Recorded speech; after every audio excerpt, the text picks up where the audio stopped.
first of all, a little background on the monostable multivibrator. As I've told you, it's based on a time event. So basically a triggering event. So a monostable multivibrator has a stable state, say V out equal to 0, and it has a quasi-stable state, that is say V out is equal to higher value. Okay, so there are the stable state is uh, is over here, and the quasi-stable state is temporary. So this is automatically coming. Automatically, the multivibrator will go from from quasi-stable state to stable state. Okay, but for it to go from stable state to quasi-stable state, it has to be triggered externally by a time event. Okay, so we need to consider the circuit to be in the stable state in the beginning, let's say. So whenever a certain time event will occur, it will enter into a quasi-stable state and it will remain there for a time interval t. Okay, and then again it will enter into a stable state, and again if you want it to enter into a quasi stable state, again you have to apply a time event. Now this time event is that triggering pulse which we have applied. Okay, so the action of the monostable multivibrator has given rise to its alternate name. So the alternate name is one shot multivibrator. Actually it's written over here, one state multivibrator. It's also called as one shot multivibrator. Okay, so you have a quiz oral today at around 9 p.m. So of both the lectures 22 and 23. So in that, please remember this. So why do we study this monostable multivibrator? So in some applications, the need arises for a pulse of known width and height generated in response to a trigger signal. Okay, so let's say we want this pulse of known width. This is the width and the height also. Okay, so if we want that, we have to go for a monostable multivibrator. So since the width of the pulse is predictable, it's in our hand. How much should be t depends upon the circuit components. Okay, so we can complete a particular task as a specified period of time. So this standardized pulse can be generated using monostable multivibrator. Fine, and this finds applications whenever you require a triggering element. So monostable multivibrator circuits are used over there. Fine with it? Can I proceed ahead? Yes, sir. Yeah, I let me adjust this. So we'll go step by step.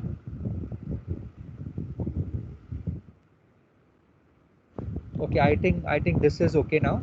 So this is your monostable. Now concentrate on this circuit. Okay, so your monostable multivibrator circuit is this. This is a modified version of a stable multivibrator. How it is modified version? The clamping diode D1 is added across the capacitor C1. A triggering circuit, a trigger circuit composed of C2, R4, and D2 is connected to the non-inverting terminal of the op-amp. So this is the additional part. Fine. Now let us start with the circuit operation. So we will move point by point. There are total 15. How many points are there? There are 20 points. So we'll cover them one by one very carefully. So let us start. So let us assume, and we have a waveforms also over here. Okay, so below we have waveforms also. Okay, so I'll be keep coming on this waveforms also very often.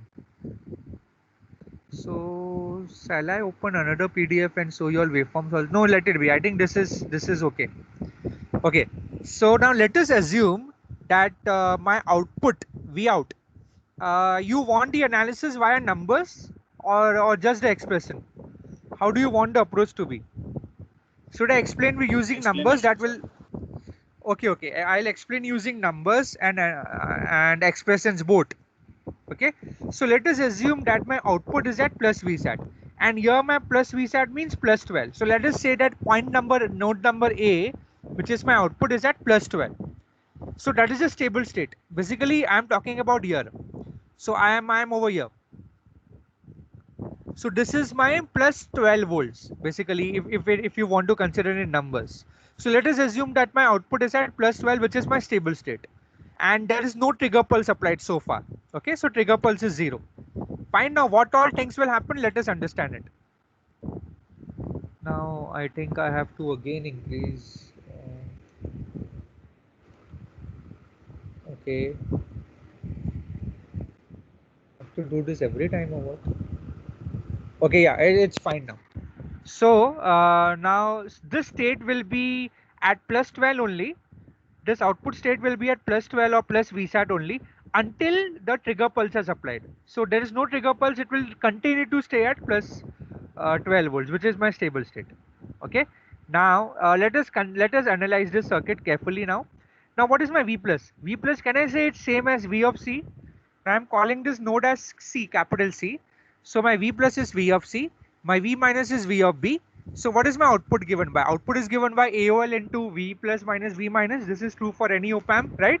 So I can write it as AOL into VC minus VB. Agree? And when my output will be plus VSAT? My output will be plus VSAT if VC is greater than VB, and it will be minus VSAT when VC is less than VB. This is the major part of explanation, because this is how the output will behave. Okay, so if my voltage across the node C is greater than the voltage across the node B, then only my output is at plus VSAT or plus 12, either it or it is at minus 12.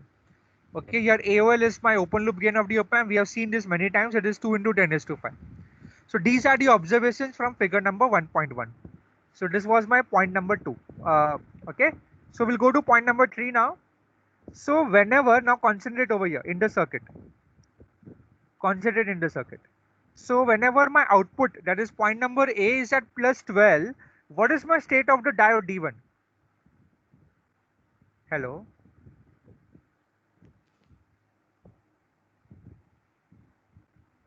What is my state of the diode D1? It will be forward biased. Why it will be forward biased? Because even if this is plus 12, there will be some drop over here, right? Because some current will be flowing. So VB will be at some voltage, correct? So that means VB will be at a positive voltage. That will instantaneously turn on the diode.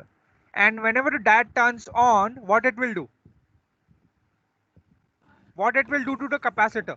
The capacitor will start charging. So capacitor will start charging, but where it can reach? I mean, where it will reach? Capacitor can charge maximum up to the diode voltage only. Do you understand why? What will happen is, whenever the diode turns on, it's act as a battery, right? There is no discharge part. Okay? Correct, na? So it will act as a 0.7 volts. So this 0.7 volts will be across the capacitor all the time. That means we can say that whenever output is at plus 12, my diode D1 is conducting through R3 and thus clamping the voltage VB to 0.7 volts. Did you understand this point? Why 0.7? Yes, because sir. the diode voltage is 0.7. This means that whenever diode D1 conducts, the voltage across the capacitor clamps to 0.7 volts. Understanding the point? Yes, Hello? sir. Okay, now let me show you this wave in the waveforms over here. Yeah, this pink color waveform, do you see? So whenever V out is at plus VSAT, my this VB, that is the waveforms at the capacitor, across the capacitor, the voltage is around 0.7 volts. Now, do you want to see that in the simulation? Yeah. See, this blue color line is my VB, correct now? See this, how much it is? It is close to 0.7. I'm not claiming that it's exactly 0.7, but close to 0.7. This is around, if I see, notice over here, around 0.47. Okay, correct? So this is how you are getting that waveform. Are you understanding one part of it? This is just a small working. So over here, what did I tell you? That output is at plus 12. These are with numbers now. And my voltage across the capacitor is at plus 0.7 volts. And this, I have not applied my trigger pulse. Trigger pulse is 0. Okay. So I'll be teaching you like this. I'll be one by one. I'll be going on one point. Okay. Now the next point. Any doubt about point number 3? No, sir. Okay. We are slowly moving. We will slowly move forward. I might have to exceed till 12:20 today. Not a problem. So we select the value of R4 much greater than R1. This is actually a fact. We select the value of R4 much greater than R1. The reason being that the diode will be conducting, so that the diode D2 is this diode, will be conducting a very small current. Okay. So that's the, that's one rule. So what it's saying is, basically, you know that the current flowing into the op amp terminal is very, very small. Correct. So I can say that I plus is very, very small. So what can I say about the, the voltage at node number C? So can I say my voltage at node number C is controlled by the voltage divider V1 and V2? Agree? Yes, sir. So what is my node number C voltage given by? Vc is given by beta times plus Vsat. Remember, output right now it's at plus Vsat. Why beta? What is beta? Beta is nothing but R1 upon, actually here I have written it wrong. I should have written it over here R1 and here R2. It is, please consider this R1 and R2 as interchanged. Huh? By mistake I haven't changed it. So in the schematic, let us see it is changed or what? Yeah, this is R1 and this is R2. Okay, so please note that this is this R2 which is here is R1 and this is R2. So please consider that change. So beta will be R1 upon R1 plus R2. So it will be half, right? In numbers it will be half. And what will be Vc? Vc will be 0.5 into 12, that is 6 volts. Correct? So my voltage across this point Vc will be at 6 volts, close to 6 volts.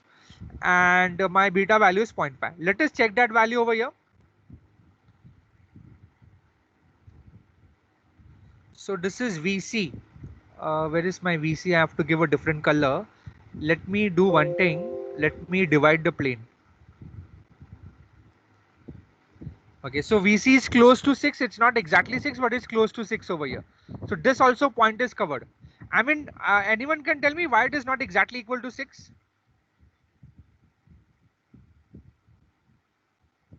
Because we have to make Sir, R4. diode drop.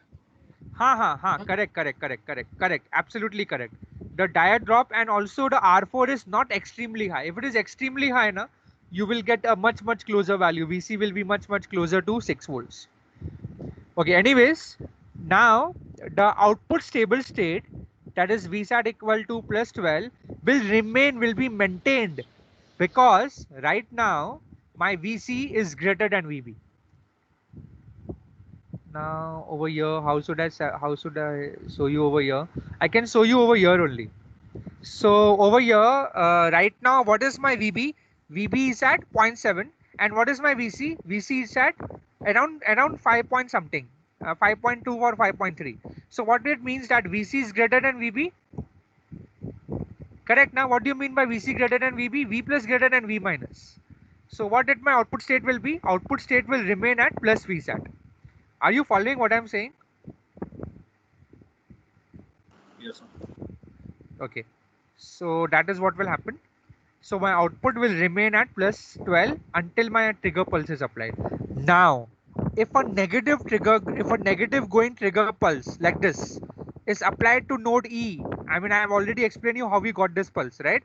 Such that the VC becomes less than 0.7. Now, why I'm saying about 0.7, less than 0.7? Because right now the VB is 0.7 volts, right? VB, how much it is? VB, this is your this pink color waveform is my VB. Okay, if my VC becomes lesser than 0.7, what will happen? My op-amp output might change the state, correct? So that means my V plus is going less than V minus. So what it means is, if I apply my negative going pulse over here, such that my voltage across the voltage at point number C is less than 0.7 volts, that is less than VB, then my output will change the state. Okay, so that's what is written in point number 7, that if a negative going trigger pulse is applied to the node E such that the VC becomes less than 0.7 volts, then the output of the op-amp changes its state from from plus Vsat to minus Vsat. So the output will change from plus 12 to minus 12 immediately. Okay, so this negative going pulse, that is a pulse, this is a spike. So this negative going pulse is applied to the trigger circuit. Now which is the trigger circuit? This trigger circuit. Okay, so this pulse over here of this 10 millisecond duration is applied to the differentiator or the trigger circuit C2 and R4. Okay, so output of C2 and R4 will be this negative spike, which I have already shown you in the LT spice. So thus at node E, we get a negative going spike like this. Like this you can see over here. So this trigger pulse, what it will do? Hello, are you listening? Yes, sir. This trigger Okay. pulse will, yeah. Will what it will do? This is It will again, cathode. No, yes, no, sir. no, no. So it Wait, will wait, wait. again forward bias D2. Yes, it will forward bias D2 heavily because the height of this trigger pulse is around 4, minus 4. So minus 4 if you apply over here, D2 will immediately turn on heavily. So whenever D2 turns on, it will pull down the voltage of at node VC. Yes, sir. And then VB will be greater and output will switch to negative VC. Correct, correct. So this in turn, what will it will cause? It will cause the VC to go negative. So okay, sorry, wait. So what it will do is the VC voltage will go down below zero point 0.7 volts. That is below VB value. So my output state will change, right? So my output state will change from Positive VSAT to negative VSAT. correct. So whenever I apply this negative pulse, my output state will have changed from plus VSAT to minus VSAT. Okay. So right now, what will be my new value of V of C? My VC will Minus be 6. correct because I have applied beta into minus VSAT now. VSAT has changed from plus 12 to minus 12. So it will be 0.5 into minus 12. So right now currently VC will be minus 6. Now as soon as VC reaches the node voltage at C reaches minus 6, what it will do to the diode D2? Reverse bias. Off, reverse bias. So if I say it is reverse bias as good as open circuit, so this entire network is gone, right? Open circuit, na? Yes, sir. Okay, so what it will do is this diode D2 will be off, thus isolating the circuit from any further change in the trigger pulse. Okay, so as long as D2 is off, even if I my triggers pulse will not affect the output at all at this moment of time. Okay, over here. Now the diode D2 is off now, correct? So output is now negative. Output is at your output A at point number A is at negative, which will cause diode D1 to off to turn off. Correct, na? D1 will be off now, na? Yes, sir. So what it will do? The capacitor will begin to discharge exponentially towards plus minus VSAT via R3 resistor. So that is what will happen. See, the capacitor started discharging and it will discharge towards minus VSAT. So like this it will do. This is my diode, this is the capacitor voltage. So it will start to discharge towards minus 12 volts or minus VSAT. Okay. And why it will discharge? Because over here in this circuit, the diode D is off now, D1 is off. So capacitor has to discharge. It follows that the R3 is the one. So C1 discharges via R3. Now, currently, what's the state of V of C? V of C Negative is what? 6 volts. Minus 6. Minus 6. So whenever capacitor is discharging, it will go towards minus 6 also, na? It will see here. It will go to minus 6. It should go to minus 12. But as soon as it reaches minus 6, what will happen? That means my VB and VC are trying to, my my VB is becoming more than my VC. So what will happen? Again my output state will change. Are you all following? No? Yes? Sir, but right now the output was at negative VSAT, and Yeah. when VB exceeds VC, then output will be at negative VSAT only. No. No, sorry. The VC becomes less. No, I said in a negative direction. VB becomes greater than VC in the negative direction. Okay, so output will switch Correct. from negative to positive. So over here. So whenever it crosses minus beta, because here also it is minus VSAT, minus beta VSAT, and here also it is minus 6. It should go Sir, to 12. show Minus it 12. with numbers now, so because it's not clear. Like Yeah, it's with numbers only over here. If you see carefully, right now, this green color is my VC, and my this orange color is my VB. So VC is fixed at minus 6, right? Now VB is discharging. The capacitor is discharging. It should discharge to minus 12. But right now, as soon as it reaches close to minus 6, my output will switch. yes, sir, got it. Okay. So my output will switch and it will go back to my stable state over here like this. So it will, that is what is written over here, -6. I'll show you 2 into LT spice also. See, this is what will happen. My capacitor is discharging as soon as it reaches 6. Now this is 6 actually. Yeah, see, -6. Can you read out X and Y coordinate? Yes, sir. So as soon as it reaches -6, my output has changed the state from -12 to plus 12. Okay, and now whenever my let me go back to the circuit. So right now my voltage at point number A is plus 12. So again, what it will happen? The capacitor C1 will start charging Start as D1 charging will be towards forward bias the capacitor C1 will through start R3. charging via R3 towards Yeah, plus VSAT. R3 towards plus V. Okay, so it will start charging from where? It will start charging from -6 towards plus 12. Correct, na? So Yes, whenever it sir. starts charging, and as soon as it reaches VD1, it will turn on the diode D1. Correct? So whenever capacitor reaches till 0.7 volts, positive 0.7, it will turn on the diode D1, and then the capacitor voltage cannot charge more. It will stay at 0.7. Are you all following? Yes, sir. And then the pulse will be again Again, applied. same thing will repeat. So over here, see, it's staying same now. It cannot discharge. It cannot charge more because the voltage across it has clamped because of the diode voltage. It should charge up till plus 12, but it's charging up till only 0.7 volts. Should I show you over here? See, like this. I'll show you over here like this.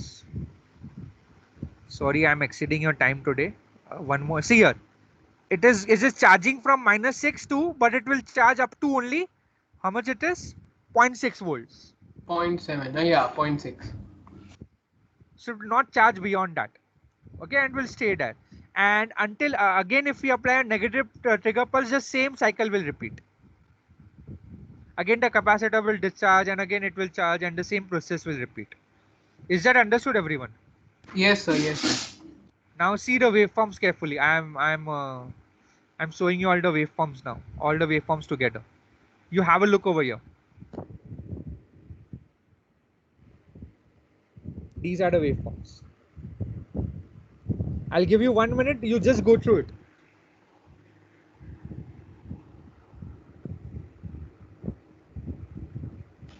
Yes, sir. Yes, yes, sir. Open Done. Sir, I have a doubt. Yeah, yes, ask please. VB is limited by plus VD on, right? Only when the capacitor voltage charges to VD on. Then it will also be limited by VZ, right? V? Reverse breakdown. Reverse? VZ. No, this is not a Zener diode. This is a normal diode. Okay, sorry. Okay, fine. You mean to say that the output is instead of plus 12 and minus 12, can we connect a Zener diode back to back? Yes, we can connect that. No, sir. No, sir. No, sir. He meant that the diode D1, which was which was limiting VB to 0.7 volts, should also limit VB to the reverse breakdown voltage of diode D1. No, But that's not the voltage case. Of diode is very high. It's around Yes, minus sir. Yes, Yeah, sir. That will not cause a problem. Did you understand what I'm saying? Yeah. Yes. What I'm saying is, additionally, if I want to control the height of this waveform also, this output over here, pulse, so I can do that by connecting a Zener diode back to back over here. That Yes, you know sir. already, voltage limiter. So Zener diode solution is for every circuit, right? For Every bounding the circuit, output. every circuit. I mean, you must have experience in your IA1 also. Everything was based on that voltage Yes, limiter. sir. Yes, sir. So I mean, there is one derivation there of the output waveform. I will not be able to, the output pulse. How do we derive this T? I guess I can upload that later in the video. Will you be able to observe it? I mean, this equation. Okay, sir. I mean, this is straightforward. There is not much explanation required over here. Whatever we have used for that numerical, na? Where is that numerical now? Actually, this was a big topic. Yeah, this formula which you have used, na, all this I will derive and show it to you later on. Right now the time is very much limiting, and it's reaching your lunch time, so I don't want to exceed that. Okay. Yes, sir. Okay, only one thing I want to say, that the triggering pulse over here, what I mean to say, let me show you in the simulation. The triggering pulse, the green color pulse over here, this width should be much less compared to capital T. This T. Are you understanding what I'm saying? The red color, the waveform, the V out pulse width over here, when the output state is low, this pulse width is capital T, that is around 100 and how much it was, 109. This pulse width should be more compared to the triggering pulse width. So triggering pulse width should be a very short duration. That is the condition. That is the only condition which you have to take care.